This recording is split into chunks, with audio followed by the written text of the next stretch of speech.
Enquanto você está vendo esse vídeo, o cérebro do seu filho está construindo mais de 1 milhão de novas conexões entre os neurônios por segundo.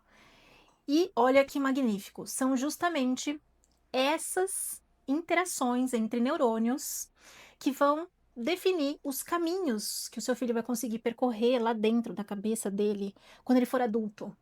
Então é isso que vai definir muito da inteligência dele, dessa capacidade que ele vai ter de metacognição.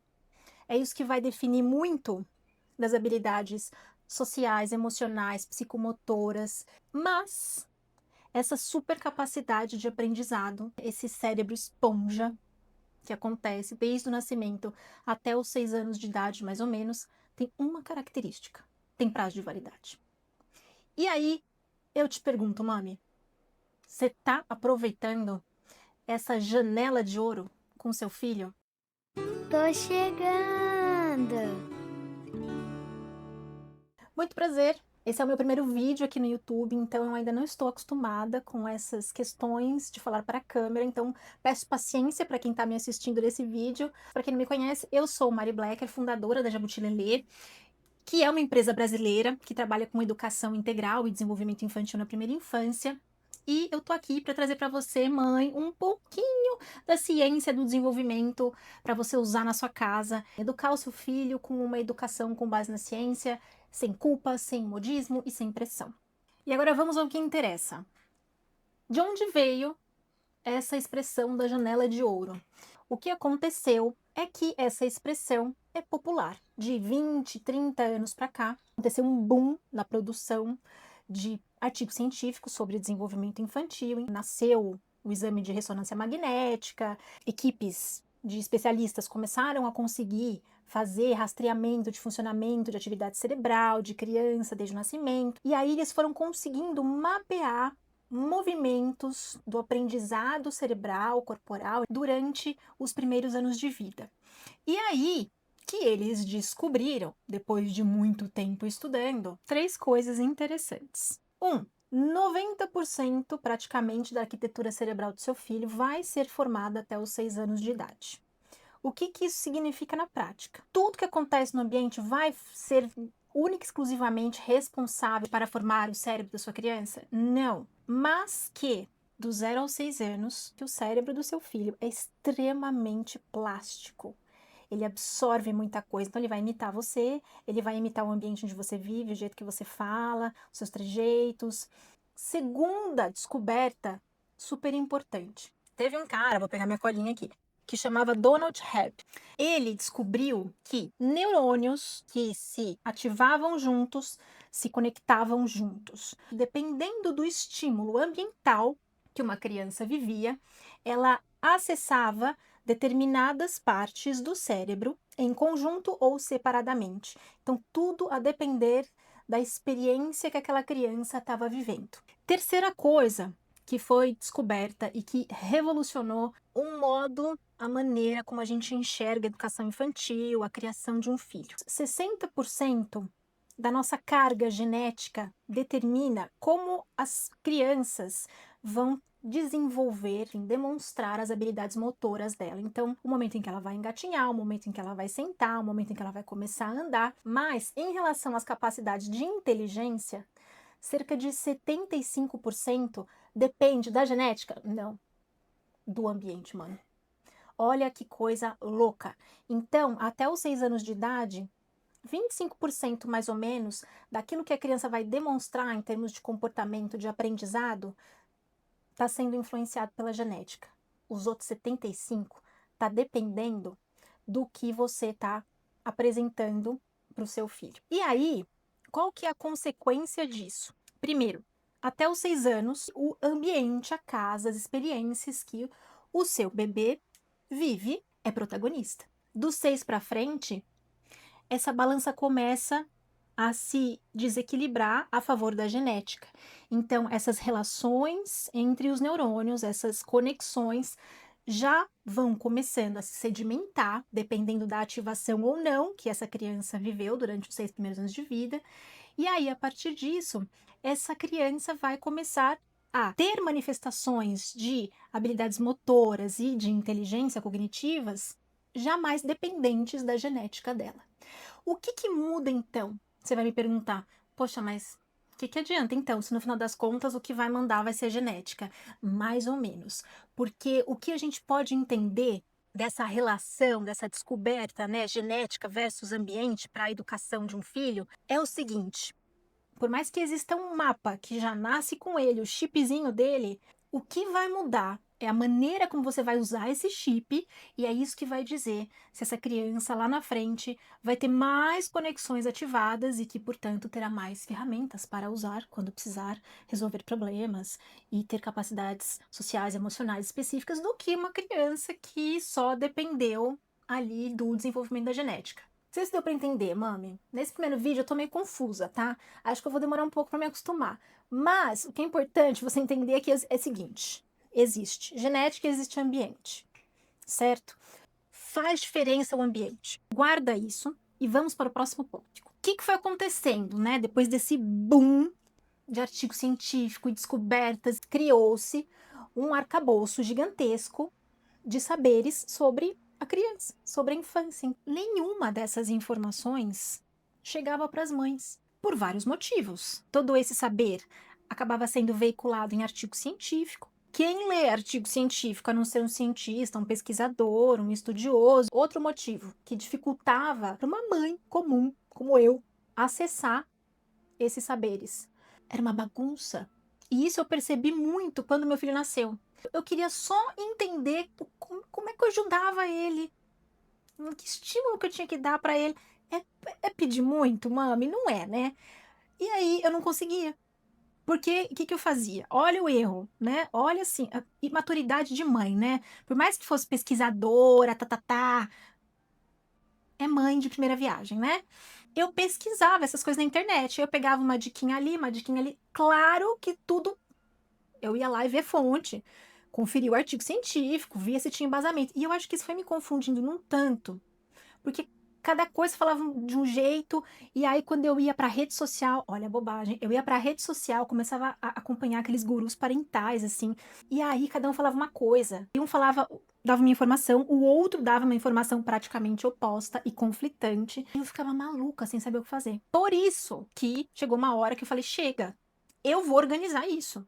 E aí, de repente, a mãe se uniu com a pesquisadora, e, né? E aí nasceu o Jabuti Lelê. Mas isso fica para outro vídeo. O fato é, comecei a sistematizar todos esses artigos científicos que eu achava. Comecei a selecionar os pontos de contato entre educação e neurodesenvolvimento, para ver o que tinha impacto e comprovação científica em termos de estímulo. Em outras palavras, o que eu preciso fazer para o meu filho se desenvolver? E aí nasceu em todo o mapa de funções da Jaboti Lelê, nasceu a ideia, né, de rotinas afetivas intencionais, nasceu a ideia das 3 engrenagens, de cuidar, educar, criar, e eu fui montando todo um aparato que me ajudou a implementar todos esses saberes que existiam na ciência do desenvolvimento lá em casa. Eu trouxe isso para Jabuti. E aí, mami, você deve estar se perguntando, ok, Mari, o que eu preciso dar pro meu filho para ele se desenvolver? Eu vou te contar, eu vou pegar minha colinha aqui, tá? Família responsiva, anota aí. A sua família precisa ser responsiva. Você precisa construir uma rotina sólida e constante, afetiva.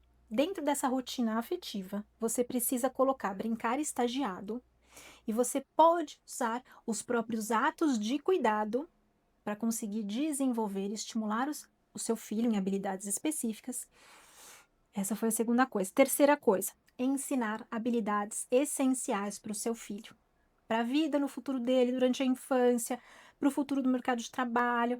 E é aí que todo mundo erra.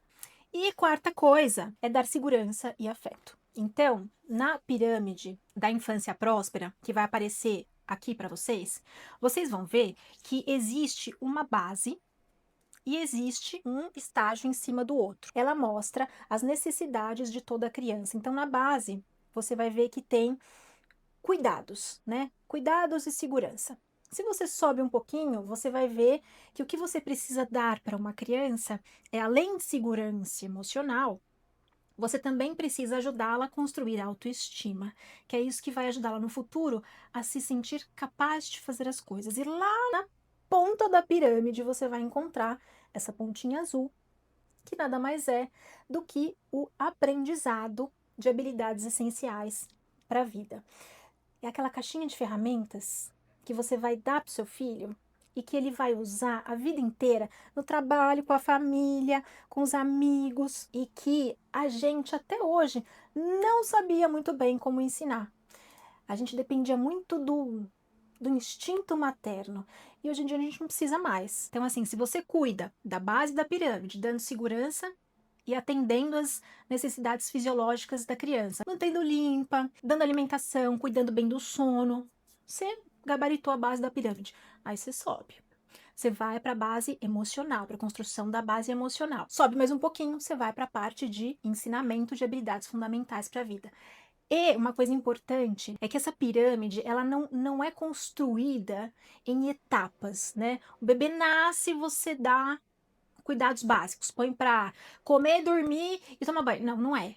É tudo junto, desde que o bebê nasce até o final da infância. Então, vai ter um período do dia que você vai cuidar dos cuidados. Em outro período do dia, você vai cuidar dos estímulos, para oferecer os estímulos que essa criança precisa. Trabalhar a pontinha da pirâmide.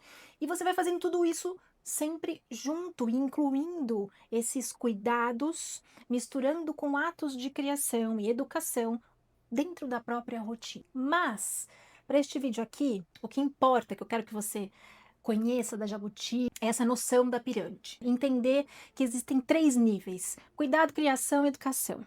E aí, a partir daí, eu vou aos pouquinhos trazendo aqui como você vai rechear essa pirâmide, que vai ser o dia a dia do seu filho. Antes de passar para o próximo tópico, eu preciso te dizer que a Jabuti Lelê tem um material absolutamente incrível, que são os fichários de desenvolvimento.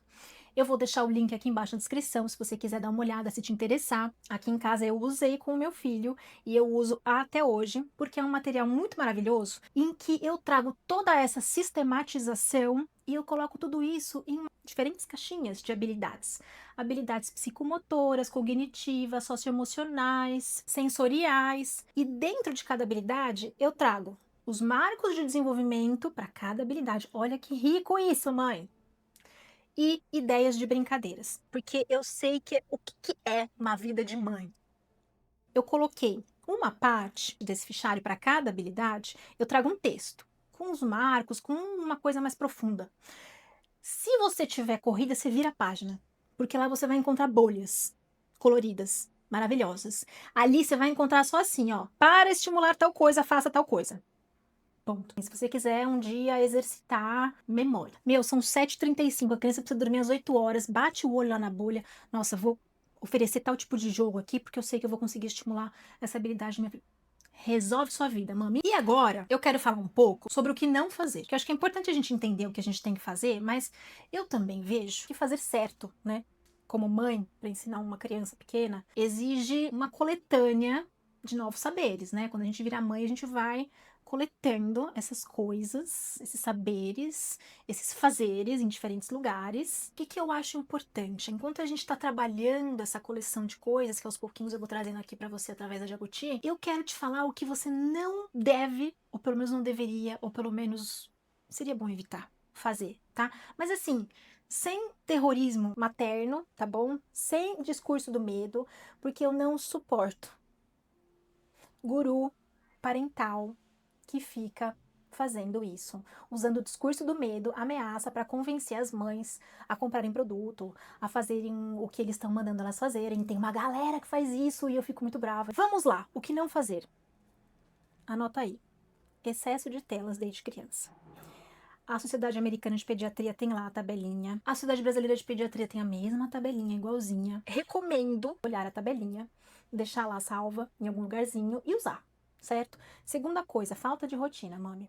Falta de rotina é um negócio assim que acaba. A criança fica irritada, você não consegue regular o sono, acorda à noite, a criança não consegue comer direito, você tem dificuldade de introdução alimentar, aumenta a birra, explosão emocional. Posso te dar aqui um mar de lamúrias.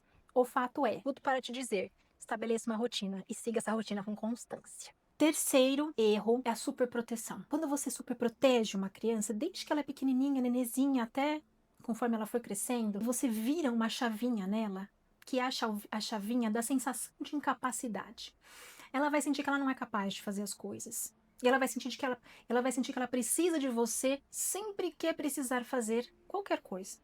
Subir num obstáculo, fazer a lição de casa, e aí ela vai ficando dependente. Vários estudos já têm mostrado que crianças que são parte de famílias superprotetoras são mais inseguras, têm maior dificuldade de atingir um grau de autonomia durante a própria infância, têm problemas de autoestima na infância e na vida adulta. Última coisa, cara, é o extremo oposto, evitar a permissividade. Quando a gente é permissivo demais, a criança acaba sentindo que ela tem que assumir uma posição que não necessariamente é dela na família.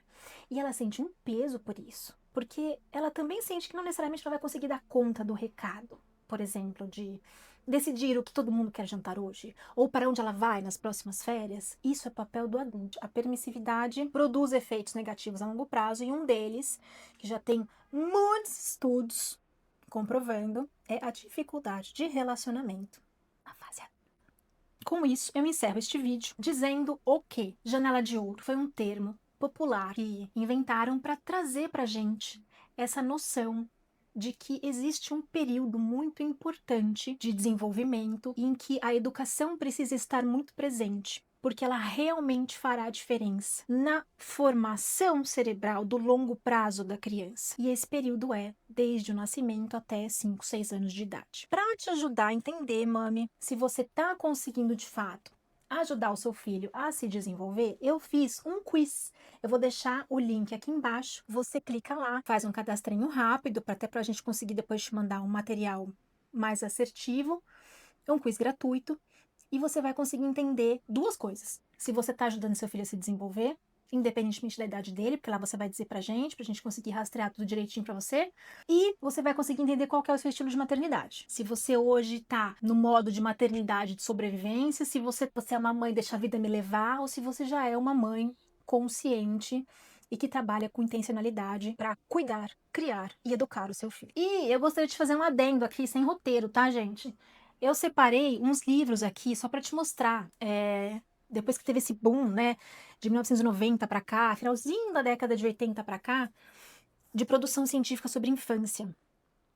E aí, lá nos Estados Unidos, principalmente, começou-se a criar uma cultura de tentar trazer para as famílias um pouco desse universo científico que vinha surgindo de uma maneira muito frutífera por lá. E lá começou a ter uma tendência a ter autores, cientistas que faziam produções, livros na época, para as famílias comprarem, entenderem como é que elas conseguiriam ajudar as suas crianças. Um dos primeiros livros que se tornou um best-seller foi esse daqui, que é o Scientist in the Crib. Esse livro aqui não tem mais no Brasil. Eu comprei um usado, demorou horrores para chegar aqui e ele não é tão atualizado assim, mas serve para você fazer um rastreamento histórico, um mapeamento de como foi o campo do desenvolvimento do neurodesenvolvimento infantil. Outro livro magnífico, você pode ver aqui que estudado, rabiscado, porque quando eu fiz o mestrado eu usei muito também, é esse aqui, What's Going On in There. Ele fala muito sobre o cérebro infantil, o funcionamento dos primeiros aprendizados, da fala, da alimentação, das emoções, enfim, muito maravilhoso. E foi uma linguagem bem popular, assim, para a época. Então, muita família comprou esse livro. E aí, não sei, né, se de repente tem alguém que não é só mãe, mas que também é pesquisadora, já um material pesado, que não é para mãe e tal, é essa coleção aqui dos Cambridge Books. Eles têm uma coleção imensa de artigos científicos, são compilações gigantescas. É pesadaço isso daqui, tá? É para quem é pesquisador e tal. A gente usa muito aqui na Jabuti, mas acho que pro dia a dia, se você for nessa linha aqui desses dois primeiros aqui, já é suficiente. Te vejo no próximo vídeo. Beijo!